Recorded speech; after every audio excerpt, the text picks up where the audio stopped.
Labą dieną, mano vardas Darius, aš esu nekilnojamo turto brokeris. Šiandien norim aprodyti išskirtinę sodybą, kuri yra Klaipėdos rajone, Lankupių kaime, ant Minijos upės kranto. Tai einam aprodysiu, ką čia turim šį kartą. Tai sodyba yra visiškai ant Minijos upės kranto. Nuo sodybos iki Klaipėdos miesto yra 30 km, iki Priekulės miestelio tik 10 km. Į pačią sodybą įvažiavimas yra per medžių alėją.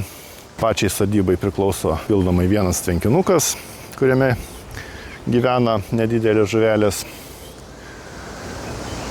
Sodyboje yra gyvenamasis namas, kuris 2008 metais buvo renovuotas, buvo apšiltintas, apmūrytas plytomis, pakeista stogo danga. Stogo danga šiuo metu yra betoninių čerpių. Name yra 2 miegamieji kambariai, svetainė, virtuvė ir 2 vonios kambariai. Taip pat yra pirties pastatas. Pirtyje išsikaitinus už keliolikos metrų galima šokti į Minijos upę. Yra sumūrytas lauko židinys, kuriame galima bus kepti šašlykus. Prie savo sodybos yra galimybė švartuoti katerį.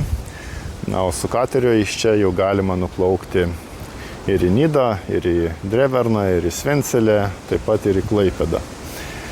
Nuo čia už 100 metrų įteka ir Klaipėdos kanalas.